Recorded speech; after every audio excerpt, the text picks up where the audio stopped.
Hello and welcome to Magnet Brains Hindi. मैं हूं आपका दोस्त और आपका होस्ट अनिल पाटीदार। दोस्तों, जैसा कि आप जानते हैं कि बिहार बोर्ड के अंतर्गत हमने अध्ययन शुरू कर दिया है और सामाजिक विज्ञान जो कक्षा 8वीं का है उसके अंतर्गत हमने भूगोल शुरू कर दिया है।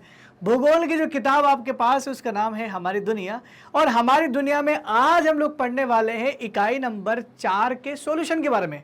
इकाई नंबर 4 का लेक्चर आपको मिल गया होगा, आप आसानी से उसको देख सकते हैं। और इकाई नंबर 4 का नाम है दोस्तों परिवहन। परिवहन मतलब क्या होता है? जैसे कार, जैसे बस, जैसे रेल, जैसे हवाई जहाज, जैसे पानी का जहाज।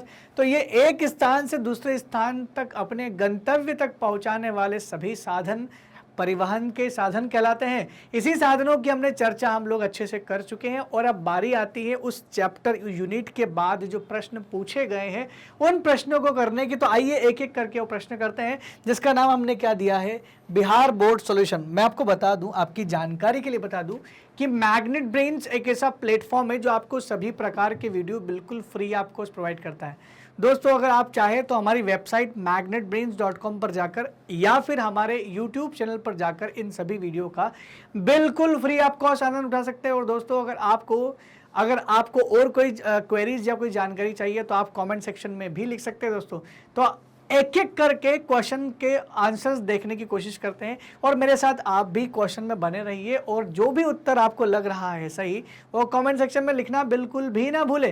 तो दोस्तों, आइए पहला क्वेश्चन पढ़ते हैं। क्या है पहला प्रश्न? भारत में कौन परिवहन साधन या कौन सा परिवहन साधन सबसे अधिक उपयोग में आता है? अगर मैं आपसे पूछूं कि चलो बताओ जरा, रोड जो है वो सबसे ज़्यादा यूज़ होता है इंडिया में, या फिर रेल की पटरियाँ ज़्यादा इस्तेमाल होती है? कौन सी चीज़ इस्तेमाल होती है? रेल ज़्यादा यूज़ होती है इंडिया में, या फिर ये इस्तेमाल होती हैं, या फिर हमारा हवाई जहाज़ जो ऊपर उड़ते उड़ते जाते हैं वो इस्तेमाल होते हैं, हालांकि हवाई जहाज़ का रूट नहीं बनना पॉसिबल नहीं है, या फिर पानी के जहाज़ ज़्यादा है हमारे पास? कौन से रूट का इस्तेमाल करते हैं आप? जब अपने घर या कहीं मामा के यहाँ कहीं जाते हो तो सबसे पहला प्रेफरेंस आपका क्या होता है? क्या आप सड़क का इस्तेमाल करते हैं? क्या आप सड़क मार्ग से जाते हैं?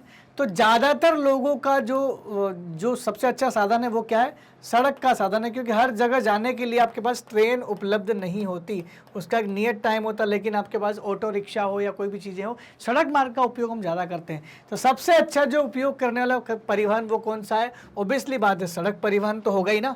तो सड़क परिवहन सबसे बड़ा भी है और सबसे ज़्यादा उपयोग में लाने वाला भी, इसलिए सही आंसर क्या हो गया? सड़क परिवहन। बहुत सिंपल सा क्वेश्चन था। दूसरे क्वेश्चन की ओर बढ़ते हैं। स्वर्णिम चतुर्भुज योजना किसके अंतर्गत आता है? स्वर्णिम चतुर्भुज योजना क्या है मैं आपको बता दूं। अगर मैं भारत के 4 बड़े बड़े मेट्रो सिटीज के नाम यहाँ लिख दूं तो आपको डायरेक्शन भी समझ में आ जाएगी और आपको सब समझ में आ जाएगा कौन सा शहर है हमारे देश में। यहाँ पर दिल्ली शहर है दोस्तों, दिल्ली। लेकिन इधर पश्चिम में हमारे यहाँ पर जो मेट्रो सिटी उसका नाम क्या है? मुंबई। मुंबई शहर है। इसके अलावा हमारे पास इधर पूर्व में मेट्रो सिटी है, इसका नाम क्या है? इसका नाम है कलकत्ता, कोलकाता, कोलकाता। और जो सबसे साउथ में है उसका नाम क्या है? साउथ की मेट्रो सिटी का नाम है चेन्नई। तो कोलकाता ये यहाँ हो गया आपका, और साउथ वाली का हो गया आपका चेन्नई। ये 4 है। इन चारों मेट्रो सिटीज को, इन चारों महानगरों को जोड़ने वाली जो रेखा है, जोड़ने वाली जो लाइन है, ये स्वर्णिम चतुर्भुज, ये ऐसा बनेगा आपका। इसको बोला गया स्वर्णिम चतुर्भुज। अटल बिहारी वाजपेयी साहब की योजना थी ये, और इसको बनाया गया है। इसमें लगभग चौड़ा चौड़ा रोड बनाना है, 6 लाइन रोड बनेगा दोस्तों। यहाँ से बन चुका है, बनेगा क्या है, बहुत पहले से चलती आ रही है, लगभग 1999 की ये योजना है। और इनको चारों को सड़क मार्ग से जोड़ना है, सड़क मार्ग, और वो भी कितना लेन? 6 लेन सड़क मार्ग से जोड़ना है। और जोड़ चुके हैं और जुड़ के कंप्लीट भी हो चुका है। 2009 के आसपास लगभग एक से काम पूरा भी हो चुका है, आज काम भी चल रहा है इसमें। तो बहुत ही अच्छा है कि ये रूट है। तो इसका राइट आंसर क्या होगा? सड़क परिवहन के अंतर्गत आता है आपका स्वर्णिम चतुर्भुज योजना। तो राइट आंसर क्या हुआ? सड़क परिवहन। लेकिन अगर आपसे पूछा जाए कि डायमंड चतुर्भुज क्या, ये ध्यान रखना, ये करंट अफेयर का न्यूज़ है दोस्तों। डायमंड चतुर्भुज ये क्या है? अभी इस पर काम हो रहा है, इसको बनाना है, सरकार इस पर काम करेगी। जैसे स्वर्णिम चतुर्भुज है वैसे ही डायमंड चतुर्भुज है तो चतुर्भुज ना। अब इसी इन्हीं 4 मेट्रो सिटीज को जोड़ना है किस चीज से, आपको समझ में आ गया होगा। पहले तो रोड से जोड़ना था, वो काम पूरा हो गया।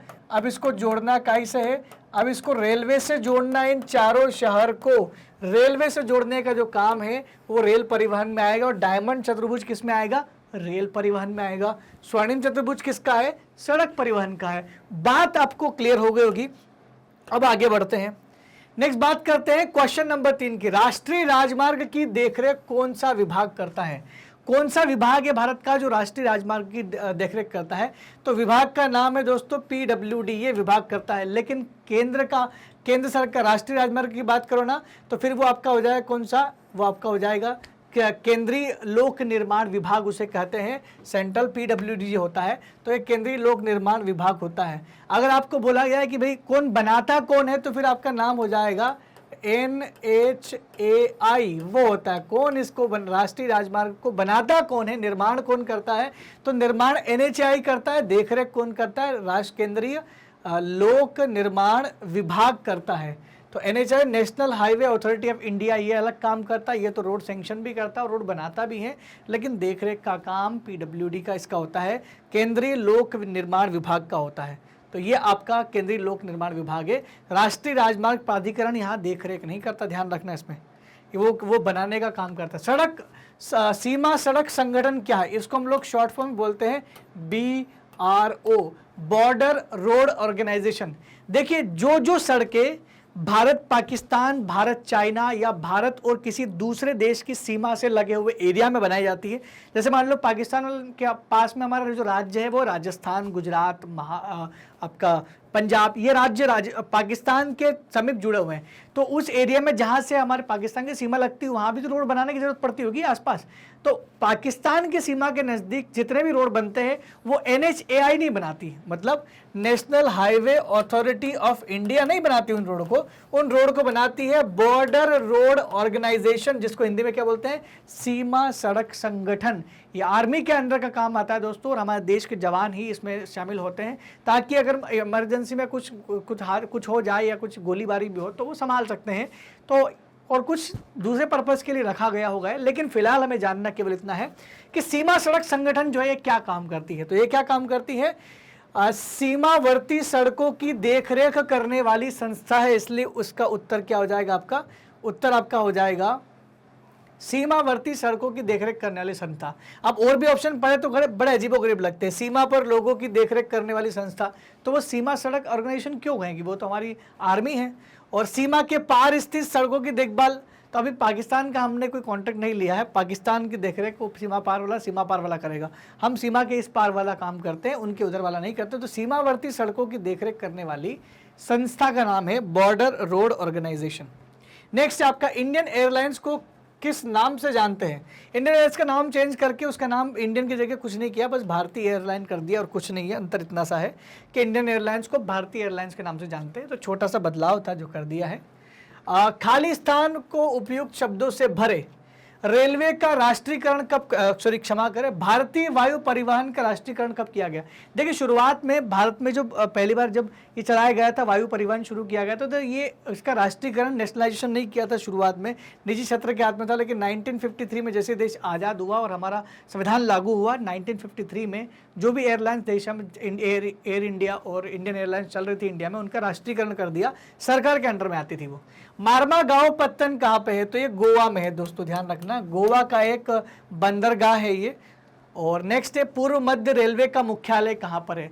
देखिए रेलवे के टोटल अभी तो 17-18 हो चुके हैं हमारे देश में, मुख्यालय की संख्या हमारी किताब में 16 दी है, उसके बाद 2 और बढ़ चुके हैं, तो 18 मुख्यालय टोटल हैं। मुख्यालय मतलब आप कई बार रेलवे में सफ़र करोगे तो आपको लिखेंगे ये पश्चिमी रेलवे है, ये उत्तर पश्चिमी रेलवे है, में आपका स्वागत है। और ये अलग अलग, तो ये अलग अलग डिवीज़न बांट दी गई भारत में, अलग अलग रेलवे वाले। तो पूर्व मध्य रेलवे जो है ये बिहार में पड़ता है, और बिहार का कहाँ पर इसका हेडक्वार्टर है पूछ रहा है, तो हाजीपुर जो जगह है पटना के पास में, वहाँ पर इसका मुख्यालय हाजीपुर में है। तो पूर्व मध्य रेलवे का जो मुख्यालय वो कहाँ पर है? हाजीपुर में। सबसे लंबा राष्ट्रीय राजमार्ग कौन सा है? देखिए किताब के अकॉर्डिंग मैं बताऊँगा कि किताब की बात की जाए तो NH नेशनल हाईवे 7 भारत का सबसे लंबा नेशनल हाईवे है, लगभग 2369 किलोमीटर है। ठीक है, 2369 किलोमीटर है। ये सबसे लंबा रेल मार्ग है, लेकिन ये पुराना डेटा हो चुका है। लेकिन किताब में आपसे यही पूछा गया, इसलिए इसका उत्तर तो यही आएगा। लेकिन अगर आपसे कोई पूछे कि वर्तमान में अभी हाल ही में कौन सा हो चुका है, तो मैं आपको बता दूं, हाल ही में जो भारत का सबसे लंबा राष्ट्रीय राजमार्ग है वो है आपका NH44। NH यानी नेशनल हाईवे 44 आपका सबसे लंबा राष्ट्रीय मार्ग है, जो श्रीनगर से सीधा कन्याकुमारी तक जाता है। इतना लंबा है वो, श्रीनगर से कन्याकुमारी तक जाता है। तो श्रीनगर से कन्याकुमारी का जो है ये मार्ग है आपका सबसे बड़ा मार्ग है और इंडिया का सबसे बड़ा है। और ये जो जाता है, जिसको हम पहले बोलते थे, ये वाराणसी से जाता है, वाराणसी से जाता है ये कन्याकुमारी। ये भी आप ध्यान रख सकते हैं। तो NH7 जो है वाराणसी से कन्याकुमारी जाता है, लेकिन NH44 जो है लगभग 3700 किलोमीटर से ज़्यादा के आसपास है ये। तो ये तो काफ़ी ज़्यादा बड़ा हो चुका है, लंबा हो चुका है। लेकिन फिर भी हम लोग किताब के हिसाब से आंसर लिखेंगे, जो कि NH7 ही इसका उत्तर होगा। तो NH7 जो कि 2369 किलोमीटर लंबा है। चेन्नई एक रिक्तिस्तान पत्तन है, प्राकृतिक है ये एक बहुत पुराना प्राचीन है, काफ़ी प्राचीन, क्षमा करें, कृत्रिम है, यानी मानव निर्मित है, बहुत पुराना है, इंडिया का सबसे पुराना कृत्रिम निर्मित है। अब देखिए, जैसे भारत का सबसे पुराना सबसे बड़ा प्राकृतिक बोला जाए तो मुंबई पोर्ट काफ़ी प्राकृतिक है, मतलब प्रकृति ने ही पोर्ट बना दिया। लेकिन चेन्नई का जो पोर्ट है वो मानव ने बनाया है, काट के वहाँ से जगह हटा करके उसको गहरा करके बनाया ताकि आसानी से बड़े बड़े जहाज आ जाए। तो भारत का सबसे पुराना और कृत्रिम मानव निर्मित अगर कोई पोर्ट है तो वो आपका चेन्नई का पोर्ट है। और चेन्नई में वैसे भी 3 पोर्ट है, वहाँ पर तूतीकोरिन पोर्ट भी बहुत बड़ा पोर्ट है, एन्योर करके पोर्ट है वो भी बहुत बड़ा पोर्ट है, और चेन्नई का प्राचीन कृत्रिम पोर्ट जो है वो खुद चेन्नई के नाम से जाना जाता है। मैं आपको बता दूं कि जैसे बिहार का कोई पोर्ट नहीं, क्योंकि बिहार चारों तरफ से घिरा हुआ, वैसे भी समुद्र से सीमा टच नहीं करती, झारखंड की भी टच नहीं करती। तो बहुत सारे राज्य ऐसे हैं जिनके कोई पोर्ट भी नहीं है, केवल 9 राज्यों के पास बंदरगाह है। मैं आपको बता दूँ, सदिया से धुबरी जल परिवहन मार्ग रिक्तिस्तान नदी में है। सदिया से धुबरी जो है ये आपका आएगा असम वाले इलाके में आएगा, और असम वाले इलाके में एक ही नदी बड़ी है जिसका नाम है ब्रह्मपुत्र। तो ये ब्रह्मपुत्र नदी पर आता है, इसलिए इसका राइट आंसर क्या हो गया, ब्रह्मपुत्र ही इसका राइट आंसर हो गया। तो आपका राइट आंसर क्या है, पहले एक बार फिर से चेक कर लेते हैं। भारत में वायु परिवहन राष्ट्रीयकरण 1959 में किया गया था। भारत में मारमा गोवा जो बंदरगाह वो गोवा में बनाया गया है, और पूर्व मध्य रेलवे हाजीपुर में है। इसके अलावा सबसे लंबा राष्ट्रीय राजमार्ग का जो किताब के हिसाब से वो NH7 है, और जिसकी लंबाई 2369 है। उसके अलावा चेन्नई एक प्राचीन कृत्रिम बंदरगाह है, और सदिया से धुबरी जल परिवहन मार्ग जो है वो ब्रह्मपुत्र नदी पर है। ये भी एक करेक्ट कर लीजिएगा इसको। निम्नलिखित प्रश्नों के उत्तर दीजिए अधिकतम 50 शब्दों में। स्वर्णिम चतुर्भुज राजमार्ग क्या है? स्वर्णिम चतुर्भुज राजमार्ग क्या है? स्वर्णिम चतुर्भुज राजमार्ग की जो है ये अटल बिहारी सरकार द्वारा चलाई गई एक बहुत अच्छी योजना थी, जिसमें भारत के 4 महानगरों को जोड़ने की योजना बनाई गई थी, जिसमें दिल्ली, चेन्नई और आपका कोलकाता और मुंबई, 4 अलग अलग महानगरों को जोड़ने की एक प्लान है, जिसमें 6 लेन महानगरों को जोड़ा जा रहा है, 6 लेन रोड से जोड़ा जा रहा है, और जोड़ चुके हैं दोस्तों। 1999 में 1999 में ये शुरुआत हुई थी, और आज भारत में इन चारों के चारों महानगरों को जोड़ दिया गया है। 2009 के आसपास ये खबर है कि ये तभी इसका काम पूरा हो चुका है। तो छोटा मोटा काम अगर बचा भी होगा मेंटेनेंस का या छोटा मोटा, तो वो भी हो जाएगा। लेकिन फिलहाल ये तैयार रोड है बिल्कुल, और इसमें माल वाहक का काम करता है। भारी भारी माल जो है इस रोड पर चलते हैं, इससे ट्रांसपोर्टेशन को यानी रोड परिवहन को काफ़ी सारी सुविधा मिली है। तो स्वर्णिम चतुर्भुज सड़क है जो दिल्ली, कलकत्ता, मुंबई और चेन्नई, ये ध्यान रखना, चारों महानगर को आपस में 6 लेन वाली सड़कों से जोड़ने वाला एक मार्ग देश में द्रुत गति के सामान को ढोने और आने जाने की सुविधा प्रदान करता है। बहुत फास्ट चलेगा दोस्तों, इसमें कोई ब्रेकर वगैरह ज़्यादा नहीं है, और बिल्कुल स्पीड से चलते वाहन यहाँ पर। अब तो 8 लाइन वाला कॉन्सेप्ट भी इंडिया में आ चुका है, 8 लाइन रोड भी इंडिया में बन रहे हैं। तो धीरे धीरे इंडिया सड़क मार्ग में काफ़ी तरक्की कर रहा है। अब इंडिया के रोड वे नहीं रहे जो पुराने लोग कहते थे, अब इंडिया के रोड काफ़ी अच्छे हो चुके हैं। आप चाहे तो नेशनल हाईवे का कहीं पर भी जाके देख सकते हैं, आपको हमेशा आपकी गाड़ी जो है स्पीड से चलाने का मौका आपको मिल सकता है। नेक्स्ट बात करेंगे, देश में वायु परिवहन की स्थिति का वर्णन करें। देखिए, वर्तमान स्थिति तो ऐसी है कि देश में वायु सेवाएं देने वाली बहुत सारी प्राइवेट कंपनियां भी, लेकिन शुरुआत में भारत में गवर्नमेंट कंपनी थी जो विदेशों तक चलती थी, और हमारे देश में एयर इंडिया और इंडियन एयरलाइंस चलती थी। तो शुरुआत में एयर इंडिया को काम दिया गया था कि आप विदेशी यात्राएं करेंगे, और इंडियन एयरलाइंस जो थी वो डोमेस्टिक यानी घरेलू यात्रा के लिए थी।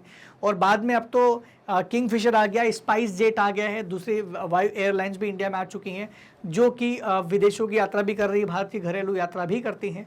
तो बहुत सारी चीज़ें यहाँ पर बदलाव हो चुकी है। इसके अलावा हाँ, अगर हम लोग हवाई यात्रा की बात करें तो पवन हंस हेलीकॉप्टर एक है जो आपको उत्तर पूर्वी राज्यों में हवाई यात्रा के लिए आपके लिए हमेशा तत्पर रहता है। उधर दक्कन हेलीकॉप्टर दक्कन वाली रेंज साउथ में भी है जहाँ पर आपको सुविधा मिल सकती है, लेकिन ज़्यादातर लोग हवाई यात्रा के लिए एयरलाइंस का ही यूज़ करते हैं। हवाई जहाज आसमान में उड़कर एक स्थान से दूसरे स्थान की दूरी तय करती हैं। मैं आपको बता दूं, भारत में पहली बार जब चलाया गया था हवाई जहाज, मेरे ख्याल से 1911 में पहली बार जो उड़ा था हवाई जहाज, और वो उड़ाया गया था नैनी से इलाहाबाद के लिए। नैनी एक जगह है उत्तर प्रदेश में, वहाँ से उड़ाया गया था। तो नैनी नाम की जगह से इलाहाबाद के लिए उड़ा था। तो पहला है नैनी से इलाहाबाद। और मैं आपको बता दूं, भारत के पहले भारतीय पायलट जो है, इंडियन पायलट के अगर आपसे नाम पूछे तो वो है टाटा कंपनी के चेयरमैन JRD टाटा। तो जमशेद जी टाटा साहब का नाम वहाँ पर आता है, इसलिए इन्हें हवाई साधन कहा जाता है क्योंकि हवा में उड़ती हैं। और पहले वायु परिवहन की विशिष्ट लोगों के ही हाथ, वायु परिवहन जो है विशिष्ट लोगों के हाथों में था, लेकिन 1953 में सरकार ने वायु परिवहन का राष्ट्रीयकरण कर दिया और अब सरकार के हाथ में आ गया। एयर इंडिया की हवाई यात्राएं देश विदेशों तक जुड़ी हुई थी, लेकिन इंडियन एयरलाइन जो है वो इंडियन यानी घरेलू व पड़ोसी देशों तक ही सीमित थी, आसपास के देश में जा सकती थी। और पहले यह विमान सेवा थी, लेकिन आजकल हवाई सेवाएं निजी कंपनियां द्वारा भी चलाई जा रही हैं जो घरेलू और पड़ोसी देशों के लिए भी उपलब्ध है। अब भारत सहित कई दूसरे देशों तक भी यात्राएं कर सकते हैं। तो ये Indian airlines, air India, spice jet, Kingfisher, ऐसी बहुत सारी एयरलाइंस है जो इस दिशा में काम कर रही है। दोस्तों, हमारे नेक्स्ट क्वेश्चन की बात करते हैं कि भारत में पहली रेलगाड़ी कब और कहाँ चलाई गई थी। तो देखिए, भारत में सबसे पहली बार रेलवे का जो विकास हुआ था वो हुआ था लॉर्ड डलहौजी के कार्यकाल में। लॉर्ड डलहौजी का नाम सुना होगा आपने, इतिहास में पढ़ा होगा ज़रूर। लॉर्ड डलहौजी वो भारत का वायसराय है जिसने डॉक्ट्रिन ऑफ लैप्स यानी विलय की नीति का सिद्धांत दिया था। यानी वो जो एरिया जो राजा जिनके पुत्र नहीं है, पुत्र संतान प्राप्ति नहीं होती है, उनका एरिया मिला ले जाएगा। तो जब पुत्र नहीं होगा तो एरिया को कब्जे करने की एक नीति बनाई थी, जिसे हड़प नीति के नाम से भी जानते हैं। इनके कार्यकाल में चलाया गया था और 16 अप्रैल का वो दिन था जब पहली बार इंडिया में रेल चलाई गई थी। 16 अप्रैल 1954 का दिन था, 1953 का 1853 1853 में चलाई गई थी सबसे पहले, 1853 में चलाई गई थी। और ये चलाई गई थी मुंबई से थाने के बीच में। मुंबई एक शहर है और मुंबई के पास में है थाने। मुंबई से थाने के बीच में 31 किलोमीटर रेलवे लाइन बिछाई गई थी, बस 31 में कराई गई थी। और जिस ट्रेन को चलाया गया तो उसका नाम था दोस्तों ब्लैक ब्यूटी। ये भी ध्यान रखना, ब्लैक ब्यूटी नाम की ट्रेन सबसे पहले चलाई गई थी भारत में, और वो थी लॉर्ड डलहौजी के कार्यकाल। मैंने तो आपको इतनी सारी जानकारी दे दी। आप थाने, ये थाने ऐसे लिखते हैं, क्षमा करें मैं थाने को सही लिख देता हूँ, थाने। तो आप चाहे तो ये इतना लाइन ले सकते हैं, चाहे तो उसको बड़ा भी कर सकते हैं। इसको बड़ा करने का तरीका क्या है, बड़ा ऐसे कर सकते हैं कि भारत में पहली बार रेलगाड़ी 16 अप्रैल 1853 में को मुंबई से थाने चली थी, जो कुल 31 किलोमीटर चली थी। ठीक है, 31 किलोमीटर चली थी। यह भारत में चलने वाली पहली ट्रेन थी जिसका नाम था ब्लैक ब्यूटी।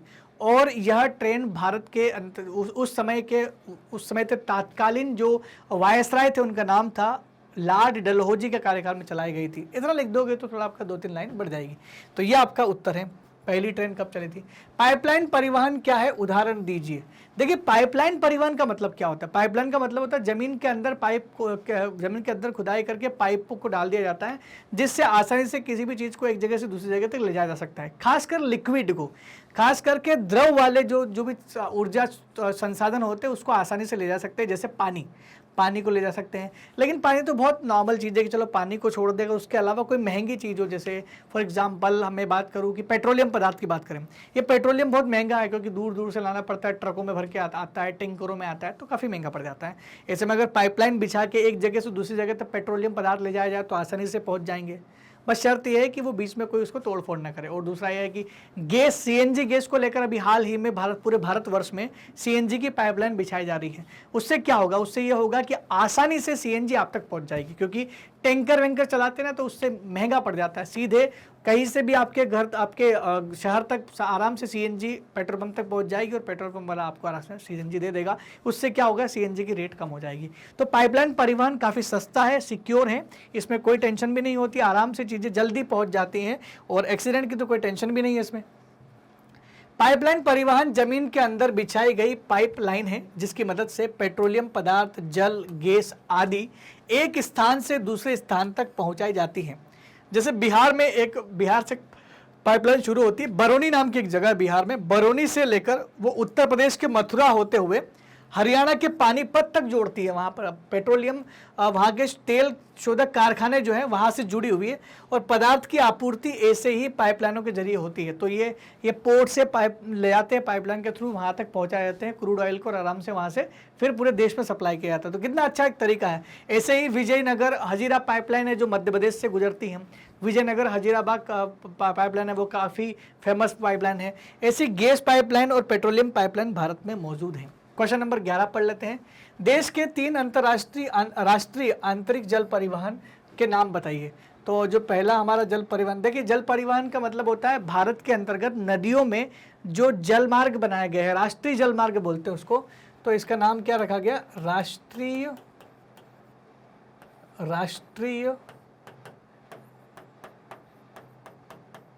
जल मार्ग की बात करें तो राष्ट्रीय जल मार्ग में पहला NW नेशनल वाटरवे फर्स्ट की बात कर देता हूं मैं। नेशनल वाटरवे फर्स्ट ये है आपका इलाहाबाद से, अब तो प्रयागराज हो गया है वो, तो इलाहाबाद से हल्दिया,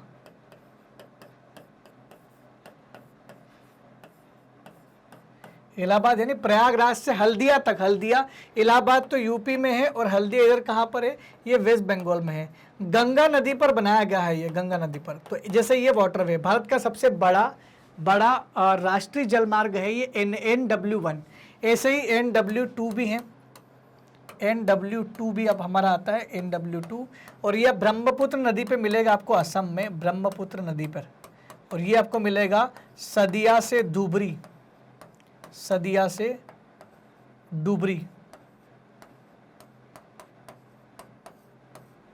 ठीक है। तो सदिया से डुबरी पे मिलता है। उसके अलावा तीसरा जो है वो हम कोई भी लिख सकते हैं, या तो आप लिख सकते हैं काकीनाडा से विजयवाड़ा के बीच में जो है वो बनाया गया, वो लिख सकते हैं, या फिर केरला का लिख सकते हैं कोल्लम से कोट्टापुरम, वो भी काफ़ी फेमस है। तो वो झीलों पर बनाया गया लेकिन। तो 3 लिख सकते हैं। भारत सरकार ने पश्चिम बंगाल के हल्दिया से इलाहाबाद तक गंगा नदी में भारत का पहला वाटरवे बनाया, भारत का सबसे लंबा 1600 किलोमीटर के आसपास का है ये। और उसके अलावा सदिया से डुबरी ब्रह्मपुत्र नदी में बनाया गया दूसरा। वहीं दक्षिण भारत की बात करें, ब्रह्मपुत्र नदी पे सदिया से डुबरी असम में जो है। और तीसरा है केरल के तटीय नहर कोट्टापुरम से कोल्लम तक। केरल राज्य में कुछ नहरें हैं, उन नहरों में ही बनाया गया है, नहरों से जोड़ के, और वो कोट्टापुरम से कोल्लम के बीच में बनाया गया है, जो राष्ट्रीय आंतरिक जल मार्ग घोषित किया गया है। भारत में ऐसे टोटल, अगर हम लोग NW की बात करें, नेशनल वाटरवे की बात करें, राष्ट्रीय जल मार्ग की आपसे पूछा जाए कि कितने हैं अभी, तो भारत में टोटल 111 है जल मार्ग। सोचो इतने जल मार्ग हमारे देश में, छोटे छोटे हैं लेकिन भारत में टोटल 111 है, जिसमें से 6 बड़े बड़े हैं, 5 या 6 बड़े बड़े हैं। तो 111 जरूर ध्यान रखना कि इतने हो चुके हैं। और राष्ट्रीय राजमार्ग तो 200-250 के आसपास पहुंच चुके हैं, तो वो तो काफ़ी तरक्की कर ली हम लोगों ने उनमें, उसमें तो धीरे धीरे आगे बढ़ रहे हैं। परिवहन एवं यातायात के साधन राष्ट्रीय अर्थव्यवस्था की रीढ़ माने जाते हैं, क्यों, स्पष्ट कीजिए। परिवहन और ये यातायात के संसाधन क्यों रीढ़ माने जाते हैं? क्योंकि कोई भी काम इनके बिना नहीं होता। अगर मान लो आपके घर तक चाय, शक्कर और ये जो आप खाना बनाने के लिए आटा इस्तेमाल करते हो, सब्जियां इस्तेमाल करते हो, ये आपके घर तक कैसे पहुंच रही है? ये आपके घर तक पहुंच रही है, आप घर से निकलते हो बाइक लेकर, तो बाइक में भी आप इस्तेमाल किसका कर रहे हो? परिवहन का इस्तेमाल कर रहे हो। सड़क पर चलाओगे ना, तो वहाँ जाने के बाद फिर वहाँ से आप मंडी से खरीदते हो, मंडी वाला कहीं और से लाता है, और मंडी कहीं और से कैसे लाता है? वो गाड़ियों में भर के लाता है, कहीं ना कहीं रोड मार्ग सब जगह काम कर रहा है। तो परिवहन और यातायात के बिना तो कुछ भी संभव नहीं है। एक छोटी सी कहानी के माध्यम से समझ सकते हैं कि भाई आप जैसे ही रेल से उतरते हो, तो जैसे ही एक स्थान से दूसरे स्थान तक जाने के तक व्यक्ति या वस्तु को लाना या पहुंचाना ही परिवहन कहलाता है। यह सड़क मार्ग, रेल मार्ग, हवाई मार्ग, जल मार्ग से होता है। जैसे फॉर एग्जाम्पल, इसको रीढ़ क्यों बोलते हैं, विभिन्न प्रकार के वाहनों से संभव होता है। जैसे मान लो रेल अब में आप गए, जैसे यात्रा समाप्त करके स्टेशन से बाहर निकले आप, तो जैसे ही निकलते हैं वैसे ही अपने घर तक पहुंचने के लिए आप रिक्शा का इस्तेमाल करते हैं या ऑटो रिक्शा करते हैं या टमटम इस्तेमाल करते हैं। ये भी एक छोटा रिक्शा जैसा होता है। कार, जीप, बस इत्यादि आपको मिल जाती है। और ये सभी वाहन हमें या सामान को एक स्थान से दूसरे स्थान तक पहुंचाने में मदद करते हैं। ये सभी भूमि पे चलने वाले सामान हैं, इसलिए हमको स्थलीय परिवहन कहते हैं। बाकी वायु परिवहन, जल परिवहन भी होते हैं। इसे अर्थव्यवस्था की रीढ़ इसलिए कहा जाता है क्योंकि अर्थव्यवस्था चलती है चीज़ों के मार्केट में, चीज़ों के आने से, और मार्केट में जब चीज़ें बिकती है तब तो पैसा निकलता है। तो सारी चीज़ें मार्केट तक लाने का काम कौन कर रहा है, परिवहन कर रहा है। एक चीज़ को दूसरी जगह तक पहुंचाने का काम कौन कर रहा है, परिवहन कर रहा है। जैसे मैं आपको बोलूँ कि आपके घर में मान लो अमूल का दूध आप लाए, तो एक्चुअल में अमूल बनता कहाँ है, अगर हम बिहार में बैठे हुए हैं, बिहार से कितना दूर गुजरात पड़ता है, गुजरात के आनंद में अमूल दूध डेयरी है, तो गुजरात के आनंद से वो अमूल दूध चल करके आप तक आ रहा है। तो कौन लेके आ रहा है उसको, वो परिवहन के थ्रू, ट्रकों के माध्यम से, रेलवे के माध्यम से आपके आसपास तक आता है। और फिर वहाँ से पैकिंग अगर वहीं हो जाता, ठीक, आसपास पैकिंग सेंटर भी होगा तो पैकिंग करके आप तक पहुँचा जा रहा है, या वहीं से पैकिंग करके भी आएगा, तो आप तक दूध बिना खराब हुए पहुँच रहा है। क्यों? बिकॉज ऑफ परिवहन साधन। इसीलिए इसको हम लोग क्या बोलते हैं, अर्थव्यवस्था की रीढ़ बोलते हैं। अगर पेट्रोल एकदम से खत्म हो जाए और परिवहन के सारे साधन बंद हो जाए तो हम लोग कुछ भी नहीं कर पाएंगे, क्योंकि हमारी अर्थव्यवस्था एकदम से शून्य सी पड़ जाएगी। तो परिवहन को रक्त कहा जाता है अर्थव्यवस्था का, इसीलिए इसे रीढ़ भी कहते हैं, और रीढ़ इसके बिना कुछ भी काम संभव नहीं है। दोस्तों, ये रहा हमारा आज का बिहार बोर्ड सॉल्यूशन, जिसमें हमने यूनिट नंबर यानी इकाई नंबर 4 परिवहन के बारे में बात की। मैं आशा करता हूँ कि इसका लेक्चर और इसका सॉल्यूशन दोनों आपको अच्छे से समझ में आया होगा, और कुछ नई जुड़ी जानकारी अभी मैंने यहाँ पर आपके सामने प्रेषित की है। दोस्तों, अगर आपको बिहार बोर्ड के जो वीडियो हम आपको बनाकर दे रहे हैं ये आपको सीक्वेंस में यूट्यूब पर नहीं मिल रहे, तो घबराने की बिल्कुल भी जरूरत नहीं है, क्योंकि मैग्नेट ब्रेन्स आप लोगों के लिए लेकर के आया है एक दूसरा साधन, दूसरा विकल्प। उसका नाम है magnetbrains.com। आप चाहे तो हमारी वेबसाइट पर विजिट कर सकते हैं, जिसका नाम है magnetbrains.com।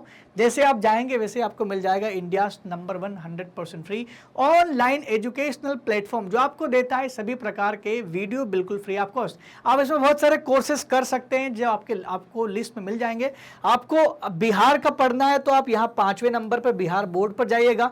जैसे बिहार बोर्ड पर आप क्लिक करेंगे वैसे ही आपके सामने ऑप्शन मिल जाएंगे। यहाँ पर आपको अपनी क्लास का ऑप्शन मिल जाएगा, क्लास 8 को क्लिक कीजिएगा। जैसे कक्षा 8वीं को क्लिक करेंगे आपके सामने देखो कक्षा 8वीं के टीचर आपके सामने दिखाई देंगे। जैसे हमको हमारी दुनिया भूगोल पढ़ना है तो वॉच नाउ पर क्लिक करो। जैसे आप वॉच नाउ पर क्लिक करेंगे आपके सामने ये ऑप्शन खुल जाएगा, ये ऑप्शन खुल जाएगा। अब आप वॉच ऑल वीडियो में देखेंगे तो यहाँ पर आपको सारे चैप्टर मिल जाएंगे, पाठ्यक्रम परिचय इकाई 1, इकाई 2, इकाई 3, यहाँ पर अपडेटेड फॉर्म में लिखे हुए दोस्तों मिल जाएंगे। अभी आप चेक करोगे तो आपको सारी चीज़ें मिल जाएगी। इस प्रकार आप जैसे ही आपने ये लेक्चर पर क्लिक किया और आपका वीडियो हो गया शुरू, आप अपना वीडियो देख सकते हैं, नोट्स बना सकते हैं, अपने दोस्तों को बता सकते हैं, क्योंकि मैग्नेट ब्रेन्स आप लोगों के लिए लेकर के आया है 100% मुक्त शिक्षा, जो क्लास 8 से क्लास 12 तक के बिहार बोर्ड के सभी विद्यार्थियों को दी जा रही है। और दोस्तों, अगर आपको हमारे वीडियो अच्छे लग रहे हैं तो कमेंट सेक्शन में लिख के जरूर बताएं। साथ ही साथ हमारे चैनल और हमारे वीडियो को लाइक, शेयर और सब्सक्राइब करना बिल्कुल भी ना भूलें। तब तक के लिए दोस्तों धन्यवाद, थैंक यू वेरी मच।